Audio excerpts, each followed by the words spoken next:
but we're just going down. All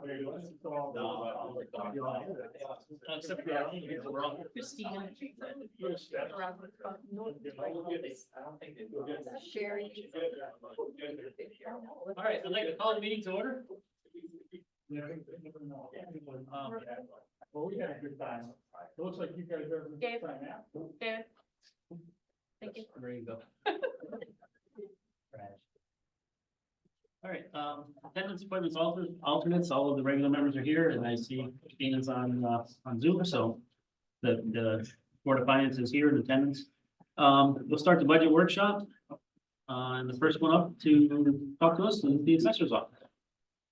Pretty reach. Good evening, Tom. How's like? Okay, good evening, everyone. I'm sure you have the budget that I submitted in front of you. Everything's pretty flat, the same as it was last year, rather than salaries. And increases that are due to cost increases. So basically, any questions? I mean, your big increases in dues and fees, and I assume it's just stuff that's. That includes education, Okay. and I now have an assistant assessor who is only one class away from taking her test to be certified. So that little bit of an increase was to help get her the classes that she needs so that she can get certified as soon as possible. Any other questions from the group? No? No, thank you. And I have my Board of Assessment Appeals. Again, exactly the same as it has been, other than. No, it is, it's the same. We increased the advertising a little bit on it because they are mandated by state law to run a legal ad once a year. And the rates have gone up since they had the new owners of the newspaper. We're keeping the secretary, recording secretary up a little more than it's been in the past. Because we had reval this year, over 180 appeals. I expect it to be up there again next year once people get their tax bills. So that's why it had reduced. That's it. Thank you. I just want to make sure, not for you, Amy, I just want to make sure, the advertising, it was listed, but not like off as a change, so I just want to make sure that we have that, it's just $25, so. So if you look on these sheets This that I one, gave right? you, Okay, she asked for more dues and fees, but it was cut okay, to 34, 35, and that was based on trends. They've been 700, 1,500, and 2,000. And so far this year, 1,300. So we still think there's enough money to do what we need to do in there, leaving at 34, 35. But in the as Board of Assessment Appeals, the advertising went up $25 and dues and fees are new at $100. okay. So those are the two changes for a total of $125 or 4.46%, but it's only because it's a $2,800 budget. So this one has what they asked for, which matches your detail in your book. Okay, It's the very first column after the 23-24 revised budget. Anything that says 24-25 starts with what the department had asked for. That matches the detail in your book, then what Jay did, then what the selectman did, and your level is the next one we'll be working on. thank you. Sorry, I should have done that on the front side. No, that's okay, thank you. All right, tax collector, the next one. That's what I just said. Good evening. So my budget has increases. I am asking, so my vendor, QDF, that does all the printing and all that, they have an increase this year. And I am asking for a part-time person. The reason why I'm asking for that person is because OPM requires that, in order to maintain your certification, your CEUs, you have to get so many. I am, involved with the, state association, and so I go to a lot of these conferences, and my assistant needs to obtain her CEUs. And so I need to have somebody who can maintain the office and have the correct knowledge to take payments and not mess up a tax sale. So I'm looking for someone who basically, not all the time, I'm looking for like, 129 hours. It's very minimal to just fill in for when we need to.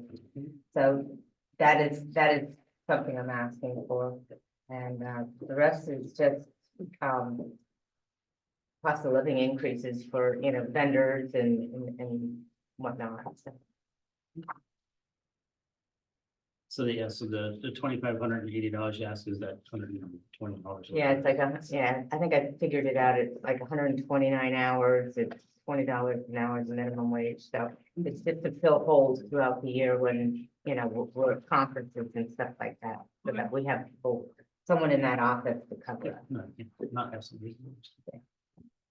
Any further questions? Thank you. Thank you very much. Let's see here. Town clerk.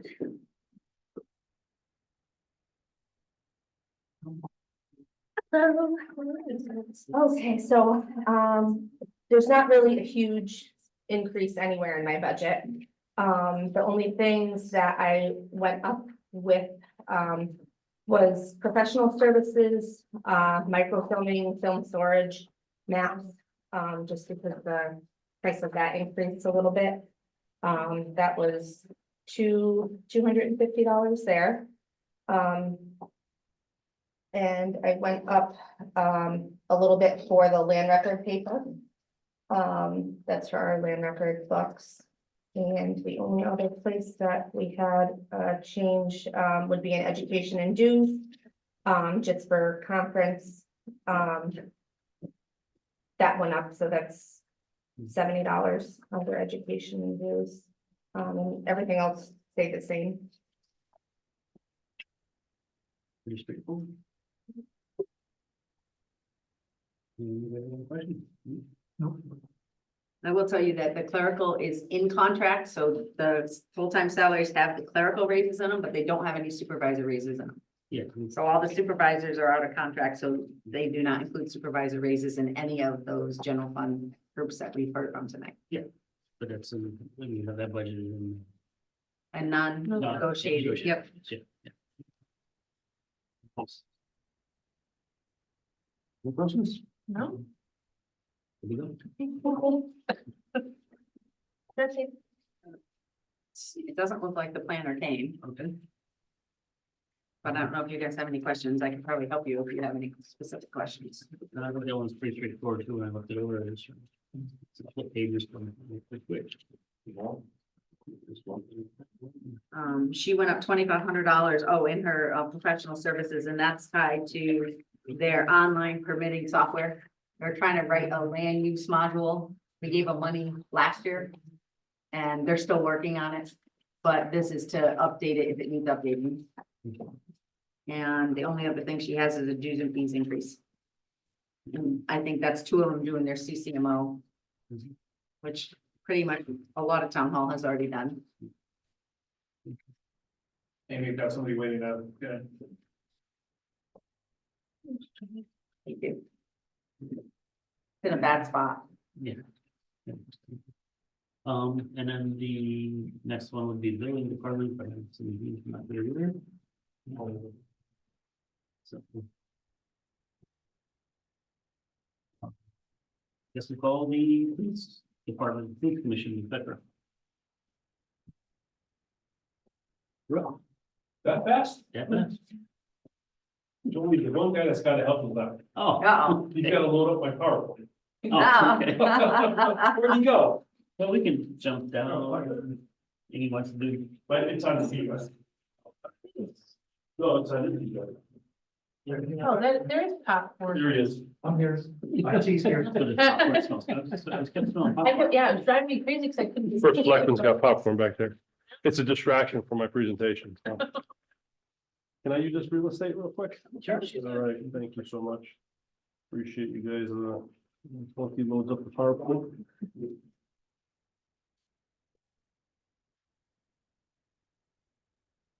Oh, I could have found that for you. Yeah, I sent it to him to put it on your T drive, because my T drive's different than yours, and I figured that out, but it's like, oh, this is not gonna work. Perfect, this is, all you gotta do is, All you gotta do, I tried to tell us tonight, just click, just click click, around thing. click the round thing, that, So you're gonna put it in your pocket, and click it, I got that, or you can dial it. perfect. I'll go click the round thing. Whatever. No, it's not, yeah, I don't know, I may be a couple ahead, so don't go, we'll go too far. All right, well, thank you very much. So this is my presentation, my budget, and it's a public safety plan. It's, I got myself, my deputy chief, Ben Murphy, who is a new addition to our department, and Chairman, Bob Leach. So, moving forward, I just want to give you guys an update real quick. So, you know, you want to know what your police department's doing, right? Or what we're trying to do. So, you know, I'm a new chief. You guys all know, I think that's pretty, public. So when I did become the chief or wanted to become chief last year, this time fighting for the chief's position, one of the things that was important to me was community engagement. I think it's important that your police officers are out in the community. There's a principle a long time ago, Sir Robert Fields principles, many years ago. And one of them is that if the community is the police and the police are the community, you should look like your community. You should know who your community engagement is. And this town's unique and everybody knows. It's almost like there's two different East Windsors, right? You got Broadbrook, which is residential and farming area, and then you got the Route 5 corridor. That's what everybody talks about, right? So there's two different East Windsors, and there's sort of some challenges there. So if you're not out in the community and you're not engaging your business owners and your residents and things like that, so this plan talks about community engagement moving forward, and I'll get into a little bit more of that. Technology, right? So technology drives everything. We try to use it as a force multiplier. We don't need 50 officers if we have some technology. So we want to do some technology upgrades. I did a little bit last year when I first came in June. And we wanted to upgrade some servers and things like that. Those aren't things that the officers like to see because they're not new guns and this and that, whatever the case is. They're unfortunately things that you have to buy and you have to maintain to move forward. So we upgraded some servers, we upgraded some of the technology within the department, some of the cameras that we have, but we still have some work to do. So I'll highlight that in this budget a little bit. New equipment, we did last year, get firearms or upgraded firearms to red dots. We had rifles that we didn't have. We had older antiquated rifles. Up until last year, we had, I'm not kidding when I tell you, we had Vietnam era A2 automatic M16s. A couple problems with that, ages. We were good with them, but you don't necessarily want an automatic weapon on the streets. So it was a risk liability thing for us. So we were able to secure firearms and we're implementing the rifles that we have now. I hate that we live in a world that we have to have that, but unfortunately, you guys see the news every day, right? So, and then department restructuring. One of the things that I wanted to do is we had a chief, a deputy chief, an administrative lieutenant. The administrative lieutenant was myself. That was a third in command of the department. It was a different job description than the patrol lieutenant. And so moving forward, I wanted to structure the department to put the two lieutenants on the same, basically the same line item within a organizational chart. Have one lieutenant's description and two different jobs. So we have a patrol lieutenant, we have an administrative lieutenant, which is currently vacant. The other thing I wanted to do is restructure how the supervision goes. The police department is an old school. You guys know that. We do the best that we can, but I want all my supervisors in one room and we want to be on the same page, same message, answering the patrol from 3 different shifts, 24 hours a day, the same way. So we're not all over the place, and it's easier when you put them all in the same room and we are able to have staffing, basically staffing meetings and things like that. So some of this is built into that. It's a long way to say what we're going in the future. So this is a financial operating and public safety plan. It covers this next fiscal year, so July 1 to June 30th next year. The budget outlines the expected costs, various important services, including the police, community, the crisis intervention, which I'll speak about a little bit, as well as equipment and supplies. It includes specific items detailing and how these services will be funded. This is the only slide I'll read to you verbatim. So other than that, we'll move forward. And I don't have like fancy lights and stuff like that. I just couldn't do it. I have my limitations, so I have these blocks here. So what are the goals and priorities we want to see moving forward? We want to establish a youth explorer program. Some of the things that the police department we're doing with our community engagement is getting out there. We do our typical things like the Halloween stuff. We do our toy drives. Everybody knows we do the toy drive. We do the shop with the cop, stuff like that. But really, we got to engage our youth. Our youth is the future of anything, any organization, any business, your youth is your future. So if you're not addressing the youth of the community and the police department, you know, is remiss if we're not trying to break down those barriers of what people think police are, right? So policing's challenging. We're lucky in Connecticut. We're even more lucky in East Windsor to have the support that we have, and we have to have that through the youth engagement. Explorer program is one of those things that we can do. We just started a YSB, the Youth Service Bureau. You know that we have that. There's a juvenile review board that was going to be built within that. That's basically some of the youth that they go sideways a little bit. They don't necessarily need to go to court. It's a community diversion program. We can run that out of the Youth Service Bureau. We haven't had a JRB in a lot of years in East Windsor, so I'm excited. Well, I don't want to be excited to have that back, but we'll have that opportunity to help the juveniles without sending them to court. And that's the youth engagement programs that we have. We continue the department security upgrades. The police department, if we stay where we are in our building, there are some deficiencies that I noticed. There's some cameras around the building. A lot of this was put in the CIP, but there's some things that are failing. And one of the things is our booking room cameras and stuff like that just need to be upgraded. They're old, they're antiquated, they're analog, they're not digital. And so we're trying to do our security upgrades with that. We did tier 1, tier 2. We're on tier 3 accreditations, state of Connecticut accreditation for departments. It's part of the public, I say public, it's the police accountability bill. We did accomplish tier 1, tier 2. This is the work done by Sergeant Leib and his staff. He's got many people that help him, but it's Sergeant Leib, Officer Sanchez that do it right now. I've got to give them credit for that because the work that goes into this is tremendous. Basically, each tier has policies and procedures that the police department has to hit to get accreditation in the state of Connecticut. There's not a lot of police departments that have that. They're working towards it in the accountability bill. We are way ahead of those schedules. Not only do you set the policies in place, every year you have to prove that you're actually doing those policies. So they have auditors that go around the state of Connecticut periodically and they inspect your tier 1, tier 2, and hopefully tier 3. We have our tier 3 inspection in mid-July of this 2024. We're hoping to achieve that, and that'll be an accomplishment for our police department that, you know, not too many departments have right now. It's different than federal CALEA. Federal CALEA is much more expensive. And frankly, if we try to do federal CALEA, we wouldn't get it because our building wouldn't pass. It wouldn't be compliant for federal CALEA. So we're doing the state program. Complete Town Radio Project, that's been going on for a lot of years. I don't know if you guys saw my presentation a couple of weeks ago, but that's got its challenges. Our radio project is moving along, but our current radio system is failing. It's a team effort. It's not the police department, but I put that up there because I worked with the fire department and the public works and everybody that has a radio from the school districts, the seniors services to put this all together. And it's something that we have to just bring over the goal line this year because of our system. So it's one of the things that the police department is going to work on. We want to begin a feasibility study of our department. That is, you know, looks like, you know, what can we do to renovate? If we have any renovations or anything that we have to do, we have security concerns.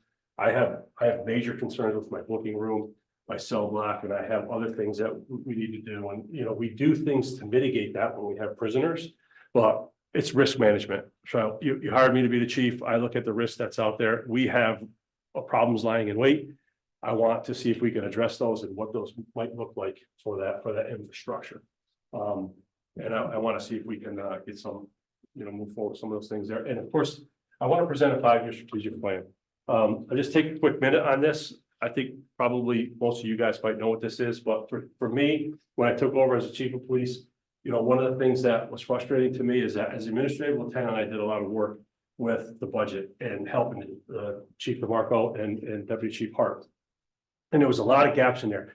We were always getting surprised, like IT, something was like breaking, something was outdated, something was going on. And then equipment, there was no schedule for replacing equipment. There was no foresight to see what was happening down the road, right?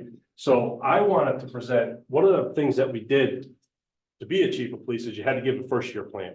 So I gave my first year plan and I erroneously thought that I could finish a 5-year plan, present it to the town in my first year, but one of the lessons I've learned in my first year as chief of police is that there was a lot of other stuff to do. So the first year plan looks more like an 18-month plan. But I wanna get that 5-year plan in there. And so what the 5-year plan will do is a message from the chief of police, it's the mission of the police department, vision, my vision. It's gonna have a SWOT analysis, a study of all the departments that are under my purview and what was working and what wasn't working and the things that we did. Has community engagement, we're doing surveys with our community, or going to be doing more surveys with our community. What is our community looking for? And one of the things that's most important is my communication director, my IT, or Bill Freeman, and I are working on a 5-year plan for replacement of equipment. Everything from what our firearms would look like, our servers, our software, and it's a projection out so that we can look at it and say, you know what, in fiscal year 27, 28, 29, or whatever down the road, we know that this is going to be obsolete, outdated, this is going to have to be replaced, and we can start to build in that, have conversations about potentially doing that. That's my goal for leaving where the department's going. The bigger thing is it's accountability. I present it to the community. It's a document everybody can get. The community, I'm accountable to the community. My officers are accountable to the plan. You guys can hold me accountable, and everybody knows where the police department's going. There's no surprise. Now, I will tell you, it's a fluid document. If you did your 5-year plan the year before COVID, and then that wouldn't look the same. So but it's a fluid document and it's an idea where we're going. That's why I want to spend a few minutes on that plan and what we're doing. So I'd like to, I'm hoping to present that in the next 6 months to the board of selectmen and put it out publicly. One of the things we talked about survey, this will make no sense to you, but one of the things that we do is we spend some money on what's called Power Engage.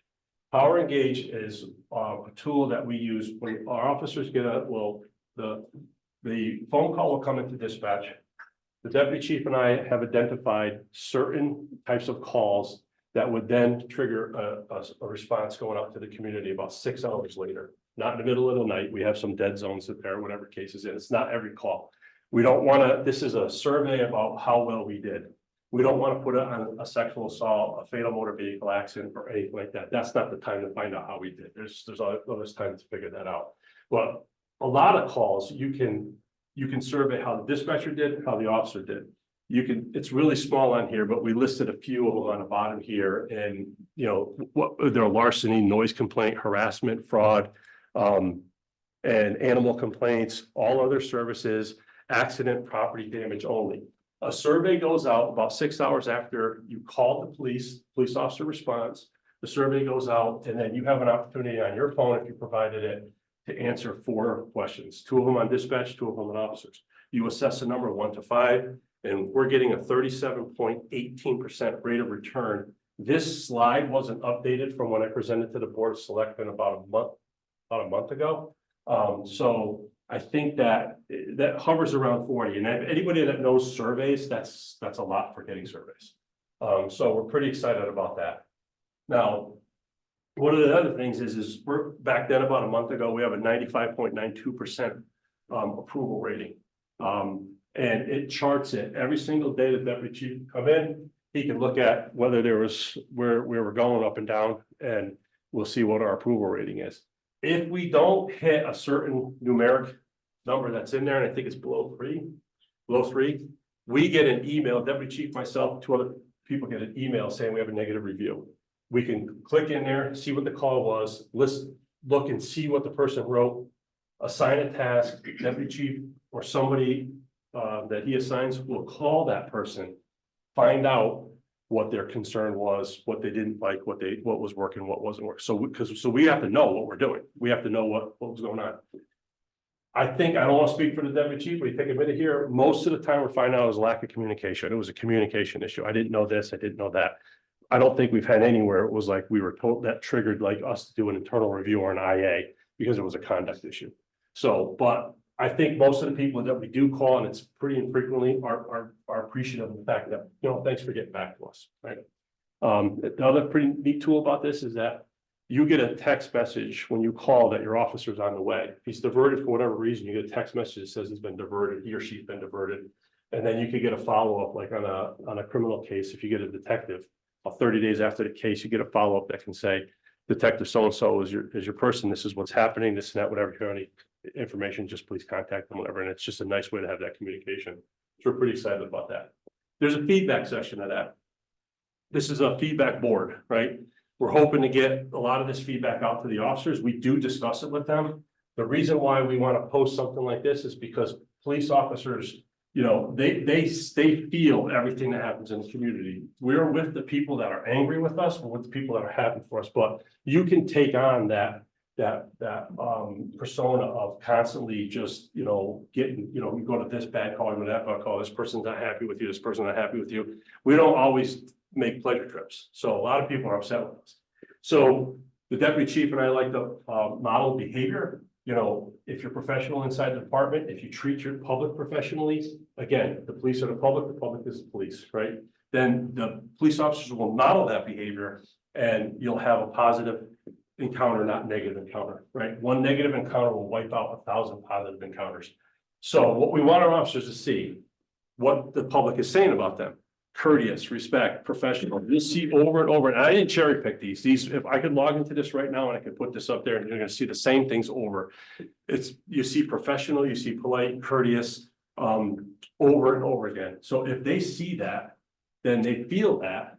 It helps out when they go to those calls that are just the negative things. So our officers know that the people that need you the most trust you the least, right? So this is one of the things that keeps them, you know, saying, you know what, I did a pretty good job. We're gonna put a board up there on Friday, have a feedback Friday, they'll be able to read the things that are said about them. So that's one of the programs that we've used. It increased our IT budget a few $1,000s, but that's one of the programs we use and I want to move forward. Last year, we had 26 sworn officers, 10 full-time administrative and 3 part-time, 39 folks. This budget, I would like to get 27 full-time, 10 administrative, 2 part-time, still 39 employees, but 1 goes from part-time to full-time. And I'm going to explain that in the budget. We talked about the org chart. You have the chief, the deputy chief, the administrative assistant, and then you see those 2 patrol lieutenants on the same page. I want to put the administrative lieutenant in charge of the IT, all of the things down, the dispatchers, the supervisors, record supervisor. And those right there, the detective narcotic SRO, and that CSO, that's community service officer, that is the new position I'm looking for. That used to be a part-time mental health worker, budgeted about 39,000 and change. I added 31,000 to our budget, absorbed it in there, and I'll explain the next page, absorbed it in to try to make it a full-time position. Full disclosure, that's just a salary, that's not the benefits. You hire somebody that comes on board with benefits, that benefits the packages and board of selectmen budget, it's not here. So when you look at it, it's salary only, it's not benefits. So it's really, you know, I shouldn't tell you this, but you're smarter than I am. So, you know, it's not $70,000 a year. If it's a rookie, it's more, it's whatever benefits come with that. So, but I'm not hiding that back. And then you have the patrol side with the sergeants, and all the corporals and officers. That will count up to, if you took the time, it would be 39 blocks there. But you have to trust me on that because I'm going to the next slide. All right. The part-time officer, was she already on benefits or no benefits? The part-time mental health. Right, yes. No benefits. Wasn't, okay. She wasn't. And so we had a mental health program. And so we looked at it for a couple of years and I evaluated one of the things for a SWOT analysis, strengths, weaknesses, opportunities, and threats that I looked at. We weren't getting the calls in East Windsor to support even a part-time mental health worker. So the model that we moved towards is establish a relationship with Community Health Resources, CHR, for those scenes that are out of control that even the officers can't handle or figure out what's going on. Train our officers in crisis intervention training, which more than 50% are trained now, and I think 3rd or almost 40% of our dispatchers. Slowed down during COVID. Everybody's tired of hearing COVID, but we couldn't get the training during COVID. But my goal is to have all of our officers and all our dispatch trained in crisis intervention. That crisis intervention training, it allows them to identify the problem actually before they even get there. A lot of times we know the residents that we're going to, And they can recognize mental health and, you know, not diagnose conditions, but they can understand where they're at. We're dealing with autism, we're dealing with ADHD, we're dealing with some of those altered mental states and stuff like that, and identify, what are we looking at? Do we need CHR, crisis intervention here? Do we need this? Do we need this? Do we need this? Mental health team was really, really good, but we weren't getting a lot of work out of that because most of the time we're going to folks that already had help and they were just in a crisis in a moment, or were so far beyond our mental health worker that wasn't providing counseling, that they needed to get into a facility or something that provided counseling, which is not what the goal of our part-timer was, or even a full-timer was. So that's to answer that question real quick. New updates and handouts, I don't have any.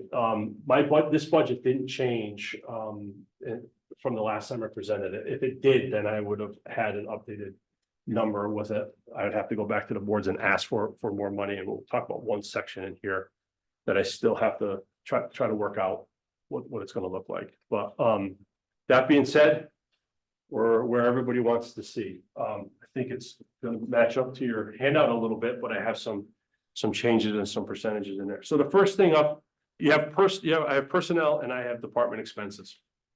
The first line up there is clerical. You see all the way over to the change.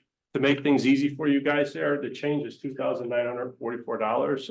It's about 1%. That change is they've settled their contract, and that's going to be the raises, contractual raises and obligations moving forward. Officer line salary, you'll see there it went up $22,180. It's almost 1%. Again, we have many vacancies. The reason why that's not huge, even though further down I have absorbed a part-time, and I'll explain that in there, is that we lost some senior officers that are sergeant or retire or leave. They're at higher pay. Our officers typically start about $70,000 right now. They have a contract coming up and reopen in June, so we'll see what the percentage raise is, but it's about 70. Our top officers are in the 90s. So depending on who you hire, and just really quick, the reason why this number might fluctuate is that about a month ago, or a little bit more than a month ago now, the police commission took action to hire 3 officers, 3 potential candidates. We've tried hiring over the years. It's pretty difficult to be a police officer. You have to take a physical agility, you got to take a written, you have to do an oral board from the police officers, then you got to meet Deputy Chief and I, go to the police commission, get a conditional offer. After that, we dig into your secret life. We do a background investigation, include your polygraph, psychological, medical, and pretty much we know as much as we possibly can about you before we hire you. That's a difficult process to get through. A lot of people get failed out for one reason or another because our standards here are pretty high. So we never know who we're going to hire, but we're lucky we have 3. 2 of them would be rookies going to the academy, about 70,000. One right now has about 4 or 5 years experience in Springfield. She's a comparative complaint. Contract allows the town to hire a lateral transfer at 1 step below the years of service they have. So we have 5 steps in our collective bargaining agreement. So if you have 6 years on, you go to step 4 because you're not going to start at step 5.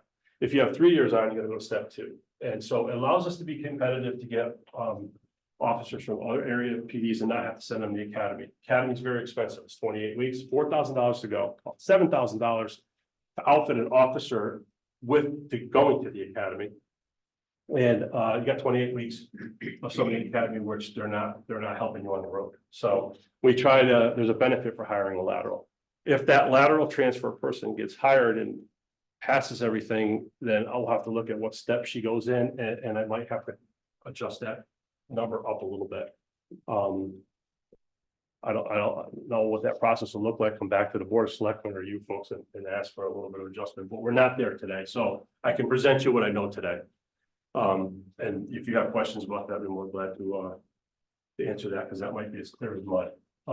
So dispatcher salary, again, the dispatchers have some, actually, the dispatcher salary is because they're going in their steps. They're out of contract. They're out of contract. So the dispatcher salary is the steps. We don't have all our dispatchers at top step. Again, I told you that there was 5 steps in the collective bargaining agreement for officers. I think there's 4 for dispatch, and 2 of them are going through the step increases, and that is indicative of step increases because dispatchers, officers, and for 1 year, and supervisors are out, right? So So that's the step raises. Admin salary, that's how you pay your chief and your deputy chief. Prior administration had higher salaries that are here longer, the contracts were readjusted. So you see that went down a little over $12,000, decrease of about 4%, some change. I eliminated the part-time salary, that $39,520. I added money to equal the base salary of an officer being hired at the contract rate now. And then that money was put back up into this, the officer salary line. So the part-timer is being eliminated. PD overtime, you see this last year, we decreased it about 17,000. The number that is requested is 354,000 and change. That was an average of several years. It held to the police department for a while, but we've busted that every year because of the constant vacancies. This last year, when I took over, at one point, we had 9 vacancies. There was 5 vacancies, but the other ones that weren't working the road were folks that were, some of the officers that were on maternity leave, injured, or in training. And so it was a total of 9. It didn't stay there long, but anytime you have that, obviously you're saving money in the salary line, but you're incurring costs in your overtime. I think that the 354,000 moving forward, if we're full staff, is an accurate number that we can start with. But overtime is very, very difficult to sort of account for, because you never know when people are going to leave. They don't project that they're going to leave, you know, sometimes a year ahead of time, or if there's injuries or workers' comp. Every time there's an officer not on a shift that you're not full staff, you can incur overtime costs because we have minimum staffing requirements. Training salary was increased 23,618. That's a 62% increase. This was a conversation the first selectman talked about last night. This is where the cost of training the police officers for our emergency management response training for an active shooter, or the things that we might have to prepare for in the community. It's the salary to pay the officers to do the training. That salary is indicative of the department being paid for 16 hours of overtime, each officer 16 hours of overtime. So we want to do, under the emergency management side, we wanted to do a mock training for potential things that we see in town, and then we wanted to do a large scale training where we train with the fire and the ambulance, public works, the folks that would be supporting whatever situation we have, whether, you know, God forbid it's an incident at the school, whatever that may be, or one of our industrial parks or large employers. We have to train for that, and we just live in a world where we have to do that. So that training is the increase. And longevity stayed flat. With all of that conversation about personnel, you can see it was a reduction of 14,000 and change, or minus 0.37% moving forward for next year from last year's budget. That moves on to expenses, professional services. Professional services went up $6,580. One of the things that drives that professional services is for years, we have 2 machines that are down there, one Prince civilian, one Prince prisoners. It's called IDEMIA. For the last several years, there's a warranty required by the state of Connecticut. Nothing we can do about it. You have to pay a warranty on there. It's $4,900. So $4,900 of that increase is because those warranties were being paid out of an asset forfeiture account in the police department. It shouldn't have been paid out of that account. Asset forfeiture are drug seizures or criminal cases that the detectives do in narcotics. They seize somebody's property, it comes back through adjudication, whether it's federal or state, money goes into an account and you can use it for certain things. Paying for a warranty out of printing things isn't one of those things. So when we got audited for that, that was one of those, like, hey, you shouldn't be doing this, you shouldn't be paying that. We didn't switch it over to the IT line because after talking to people smarter than me, they thought it should be in professional services. So that's where we parked it. So it's $4,900. That's what's driving a lot of that increase. The other thing is water at the police department and Amazon Prime, whatever you call it. I hate Amazon because they're always at my house. But anyways, it's the Prime, whatever the Prime is. It costs about $150, $180, whatever it gets. That's the cost that drives it up. It's a 26% increase, but it's the professional services thing. But the majority is that warranty. Dog stayed flat.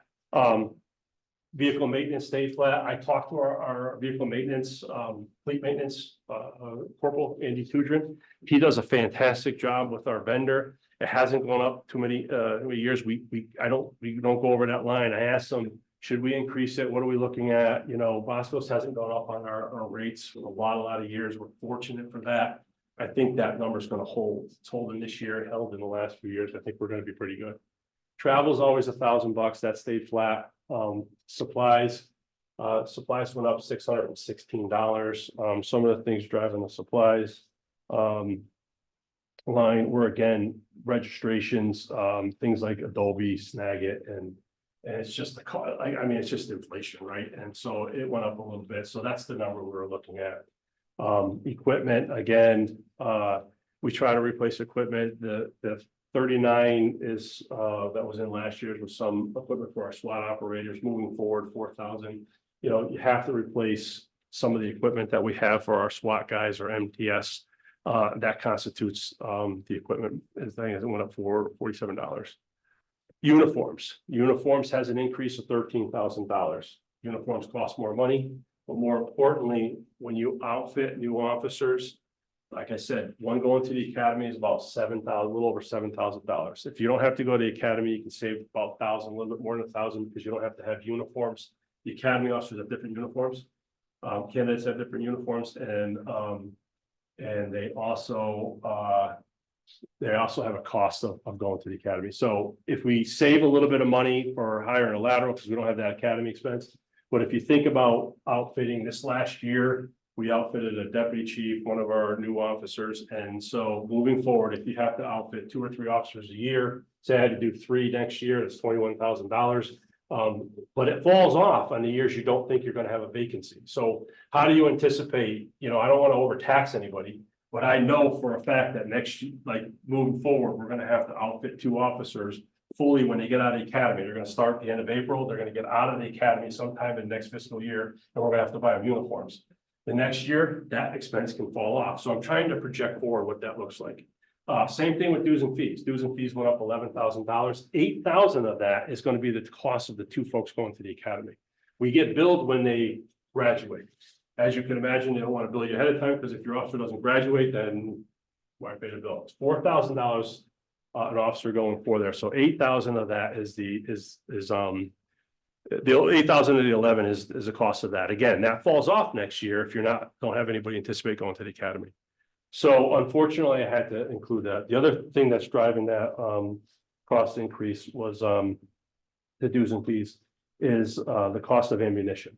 So our officers qualify, and the ones that qualify don't have to use a lot of ammunition. When you send somebody to the academy, you have to send them 2,000 rounds of duty ammo and like 1,000 rifle rounds. So that's an expense that is above and beyond having an officer. So when you send that, you have to order a lot more ammunition for them, and that's the increased cost there. With that said, that whole line item, that whole expense thing is at 32,000, about 14%. But when you put the whole thing together with the savings that you had in the personnel, I'm about 17,900, almost 18,000, or 0.45%. So overall budget is a 0.45% increase. That's there. Until the contract gets up. Until the contract comes out. But I only know what I know now, so this is what I know.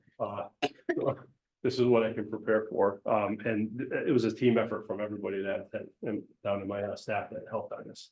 So that being said, questions? So I know that you mentioned an Explorer program. Is there any expected cost with that? So there are costs to everything that we do. So the Explorer program, we have, anytime we incur a cost, we try to look at a grant. A grant obviously reduces any cost or burden on the taxpayers. So a lot of it we can absorb through what we already have in our budget for, like example of the people that are instructing it and doing that. And then the other thing is we can look for a grant to do that, to do those Explorer programs like that. So I don't see that driving the budget up at all from what I presented. Great, thank you. Adding to that, the officer, full-time officer, is that gonna help our overtime possibly next year? Yes, so anytime we don't have vacancies helps in the overtime. So you have 3 shifts and there's staffing at 3 shifts, so minimum of the officers that work there. if you have vacancies that are open there, anytime somebody takes off, it can create an overtime. So adding an additional person on there will help with the overtime. And I think you see, I was at 372 this last year and I dropped it to 354. I believe that's a number that will hold for us. Give it that. Did a great job. Very neat. Any other questions? Pretty straightforward and makes sense. I don't Guys think we ready? have room for questions. That's the problem. On to the next one, right? We'll go to communications. You guys are ready for that? Communications, there's just two line items for that. We have radio systems and we have Talon County dispatch.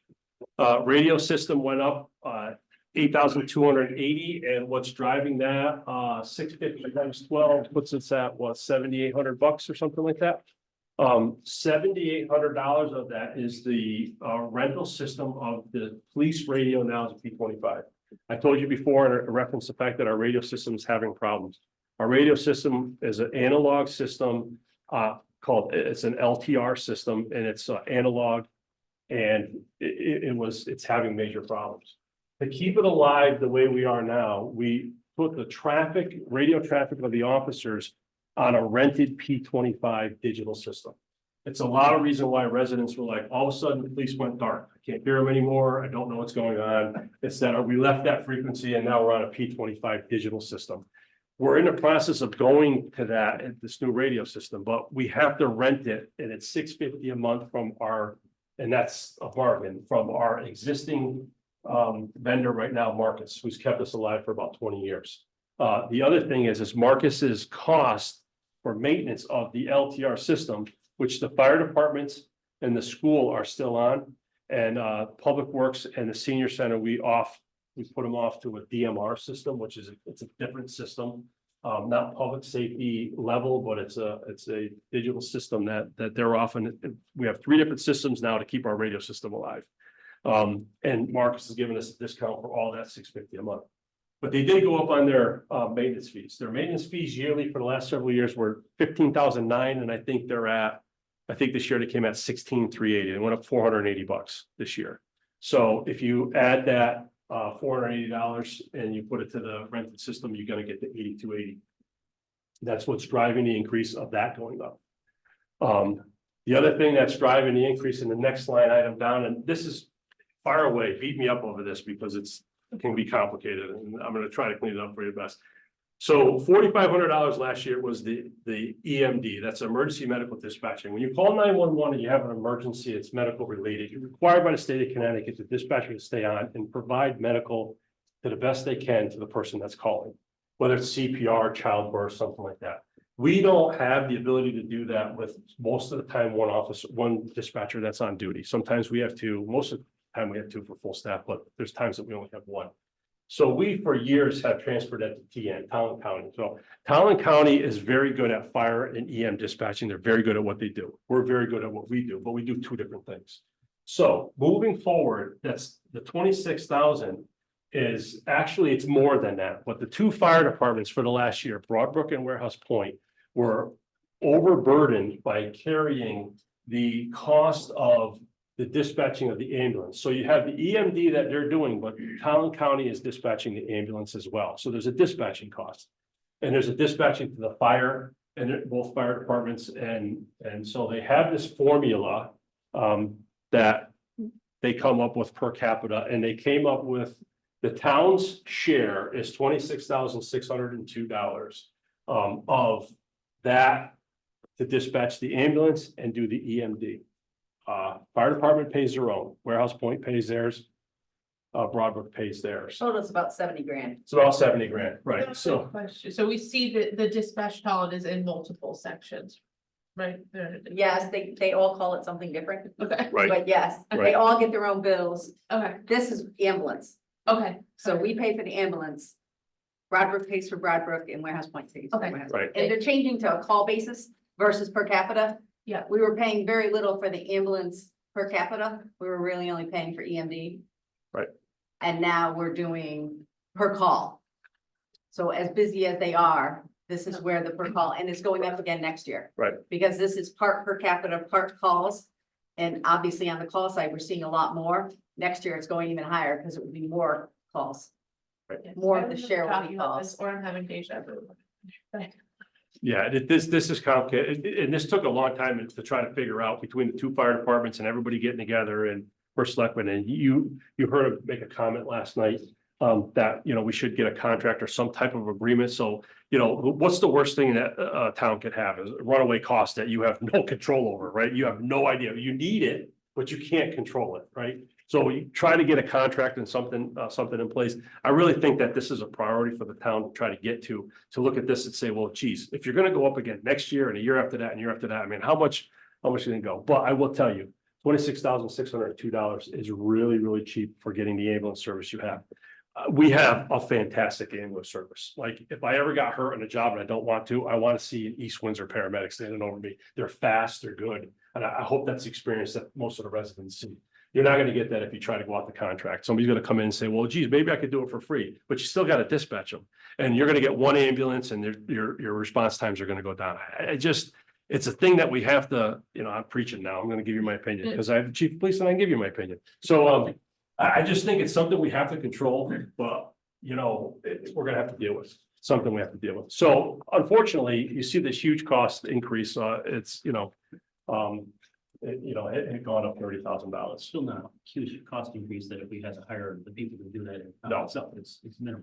Right, correct. But I left what the percentage would look like because it would be over 100%. So I was like, a little bit of psychological, you know, like I had my percentages on mine, but I didn't put that there. So we have the communications. Any questions on that? 491%. Yeah. It's on my fee. It's on mine. Does the ambulance pay any of that? They do Town not. and county? They do not. Okay. We pay their share. And it's a leftover from when we did have a contract with the Ambulance Association in 2013. And I know you want to say why, right? I do want to say why, yes. I'm not the guy that can answer that. Right. Again, I think we're probably into Beyond our. agreements. We need agreements, but yeah. Yeah, so. Is that fair enough? Yeah. I didn't give you a good answer. I wasn't expecting a lot more. Yeah. I gotta take a ball on that one, so. Any other questions? Am I missing anything on that one? No. Next up, well, I already asked the questions. We already got there. Next up, emergency management. Emergency management has a couple of things. Again, personnel, it's like, oh, there we go. Back, but I'll put it down now, 'cause we're all near the end. It's got the stipend for the director and the deputy director for the years past was at 0.35. They've been renegotiated to, we still have a director and a deputy director. It's myself and the deputy chief. The stipend has been reduced to 13,000. So you see that's a cost savings of 10,500. One of the things that we did with emergency management that I'm gonna brag a little bit is that since 2014, the town never had a local emergency operation plan. It's a long, extensive document of what we would do in any type of crisis that may or may happen, from a dam break to all the cybersecurity and all the stuff they would do. We actually filed one for our deadline in January, worked on that, got that accepted, so that we were able to apply for a grant to get some reimbursement back for the stipend. That's the first time that we've had that, like I said, since 2014, it was pretty extensive. We still have more work to do on that, but we were able to get that across the finish line. So the other thing is we're going to develop a CERT team. That's a group of volunteers that we've never had here. March 4th, the deputy chief met with the state of Connecticut. We got certified to be able to have a CERT team. We're going to be able to get funding to train folks like to be able to go out and close roads, do fire police type of work and help with emergencies that may arise when we have storms and things like that. But they're going to be trained, and the training will be provided free. We've already got our we're going to get the kits that they have, and we already got books. Pretty excited about putting a CERT team together because it moves us in the right direction. Pretty excited to be recognized by that. Pretty much all for that. So that's going to be moving forward. we're gonna be promoting that in our Citizens Academy coming up, and in the end, we'll work with our fire departments to get those fire police on board with that cert and other folks in the community that could help out, because it's a volunteer-based thing, sort of. So those are the two things moving forward with that. But most importantly, what do you have for expenses? The phone. It was $540, went up to $675. This cost of phone. You have the communications line. That's always been in there, $8,746. It's provided communication, Everbridge communication. You have the equipment. The equipment went up $4,000. I think it was briefly mentioned last night by the first selectman when he did his presentation. We have generators around town to keep our critical infrastructure in place. Some of the buildings that have been identified as being critical for Eversource, they have generator backups. They've been tested twice a year by our contractor that we have. But allows us to do a greater test and put them under a load. If anybody has a generator, you gotta put it under a load to make sure that the inverters are working, whatever. I'm not an electrician or any of that stuff. And it's also another maintenance of keeping these things, paint and the stuff that comes with keeping these generators alive and running. And that cost was $4,000 increase. The supplies are the same. We have not busted that line, so why try to go back and look for more things to put in the supplies? When it's all said and done, it's a decrease actually of $6,365 from the previous year, 41,000 to 35 and change. So this emergency management line went down 6,000 something dollars, and I'm confident that this can provide the services moving forward for the town at this point. And then the last slide, because I'm sure you guys are tired of me talking. I just want to go to that last slide. It's the questions in the beginning. So questions. I have none of it's for instance. Now, the original, and I'm just looking at the original to what was changed by the selectmen. You went for your equipment maintenance went from an increase of 21,000 to the increase of 4,000. That was you guys. We're gonna try to get that form at the end of the year. in the Okay, yeah, that's what I transfers. thought we talked about earlier. Yeah, originally there were some switches in there, so we have a Okay, portable generator that can plug into those things without having to do where it's difficult. We have to wire it, but if there's a switch there, that's being funded, so it was taken out of next year's. That's fine. There's taxes for I'll that. tell them the truth. The maintenance guy cried and whined. You just heard it. You just heard it. I did my very best to cover him. He outed himself, so. No, this is the budget moving forward that Joe and I worked out and talked about, and there was some frustrations about all the things that needed to be done or whatever. And this was the budget that was most reasonable to the taxpayers moving forward. And there's other sources of income or taxes, whatever cases that can do the work that we need to be done. So I think it's already been done. So that's it. Thank you. I'm excited to see all of the movement that you're looking to make and all the community engagement, and I appreciate your thoughtfulness in submitting the budget. All right. No, I think your 5-year plan is gonna give all the groups, the ability to say, we got this coming up, is there a way we can, we'll have Right. the surprise factor sometimes with those, this is the 9th year, but sometimes we come in and like, oh, where'd that come, that's gonna happen. Yes. But the 5-year plan definitely avoids some of that, and I appreciate you being a forward thinker that one. Yeah, thank you. We're trying to lock in some of our vendors to like a 3-year contract for the IT. So IT is just one of these things that's just blowing up, right? And you could lose control of it. So I'm trying to look at our vendors and say, hey, listen, what is the cost going to be 3 years out? So we can at least get 3 years of that 5-year plan.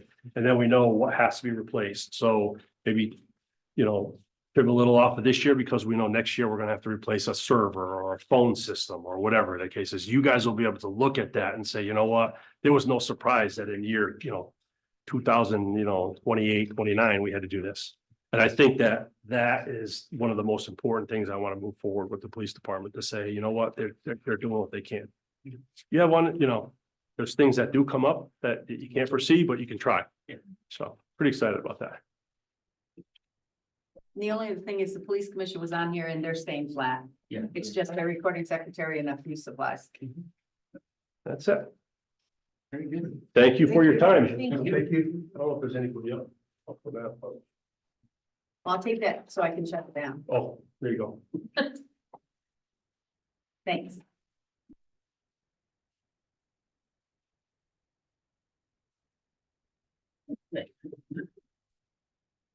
So next up is Miss Amy.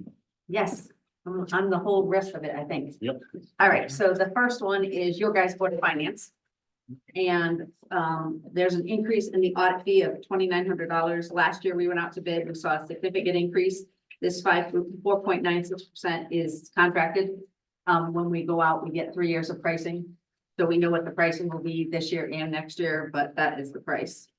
And then I went up $50 on our budget mailer because last year we spent $1,003.52. We don't know what this year will be, but I can tell you it's gonna be more than my $1,000 I had budgeted, but we will be able to cover it in the annual report. The annual report is already done and that came in at $1,459.66. So we have a little savings there, so that will help offset that. And I did reduce the annual report for next year with, and then offset a little bit of the increase in the budget number. So your total budget is going up 3.68% or $2,450.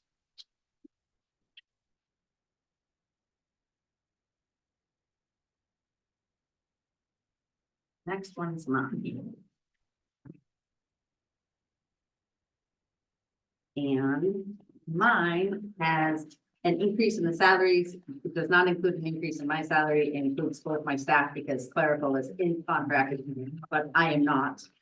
And then there's a 2% increase in my part-time, 2.22% increase in my overtime. My longevity stays the same. The payroll services are going up $625, which is a 3.73%. And it's just that we've been under budgeted. Last year's actual was $16,231. This year we only budgeted $16,775. My guess would that's not going to be enough. We'll be over budget and I'll be doing transfers later in the year. And then dues and fees I went up because everything's going up and I have 40 hours of credit. My assistant has 30 hours of credit and 2 of us have CCMOs that need B classes also. So to keep everybody in their certifications, everything is just going up. So my overall budget is going up 1.9%, but that does not include increase in my salary, and that's $5,245 is the overall increase in that budget. 1.9. Capital Improvement Committee is just their recording secretary. I did increase it this year to $875 so they could have one more meeting because every year we were running out of money. So this allows them to have their 6, 5 in the fall and then 1 in June. Insurance is in the middle of all the planning department. Property insurance is under 10054157 in the middle of planning, zoning, inlands, wetlands, veterans, and ag. God only knows why. So the budget for the LAP insurance is $186,500 and the deductible expense is $5,000, which is just a placeholder depending on what happens. If you look at the history in the 3 years, you can see some are over, some are under.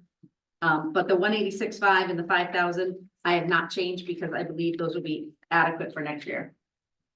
Based on where we're spending this year and the increases we've gotten from Kerma. Workers' comp is under the employee benefits, so I'll do that one in a minute. Which is at the very end. It's our employee benefits section. It's under 105, 5,000. It's the very last page. Okay, so you heard a little bit about the 27th payroll. We only have 2 days that we need next year. So instead of needing the whole amount, we only need $45,000 to cover those 2 days. So it's a decrease of $2,005 from the current year. It was actually a reduction of $230,000 from my original request once we did the math and figured out that we didn't need it. The next FICA, we stayed the same based on where we're trending this year and what we spent last year. We've had some savings because without all our officers working for us, you're not paying salary, you're not paying FICA on it. So we've had some savings there. So that number, I believe, is fine as it is with no change. The DB pension is a guess.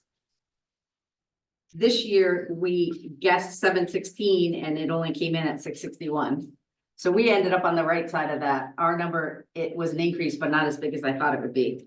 So I have taken this year's actual number and increased it by 10%.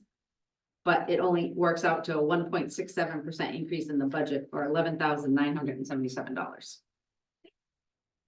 The 401 and the 457, we increased 11.76% because we didn't have enough. We overran the budget last year. And we will overrun again this year. Next one is OPEB. That is a set $85,000. If it's not used by people leaving, so if somebody gets paid out when they leave, vacation, sick time, personal time, whatever they're owed, comp time, it gets charged to this line.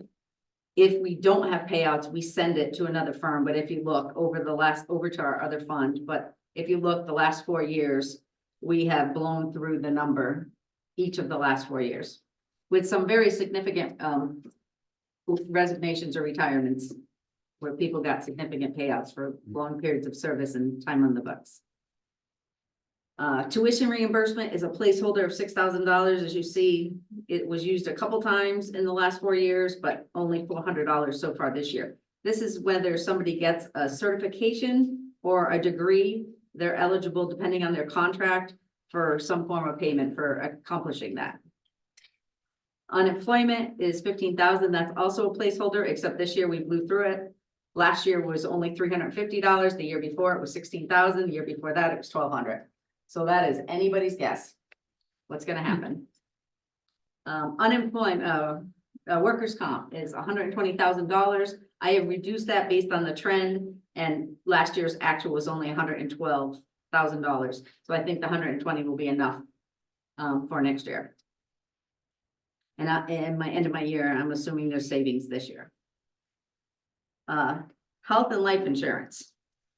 So we've all heard that the state of partnership plan was 2%. Well, we're at 3.1 because we have some bodies that have changed from individuals to 2-person and from 2 people to family. So there's a cost to do this. This is actually every person that works for us at what they really are, and families for anybody who's vacant. That's how I budget. So if they come on and they take family, we have the money to pay for their insurance. Heart and hypertension is well, it's kind of a placeholder, but we have somebody who's on heart and hypertension. As you look, we had 5,000 so far this year. We had 30,000 the year before, 3,000 the year before that, and 15 for that. So I think the 20 is a reasonable estimate. And physicals is just somebody who has to get a pre-employment physical. It doesn't include anything related to police officers, but includes everybody other than police officers. And that is staying flat at 3,000. That is our employee benefits. Points on payroll, save us some money. Yes, significantly. Revenues is your second sheet in this package.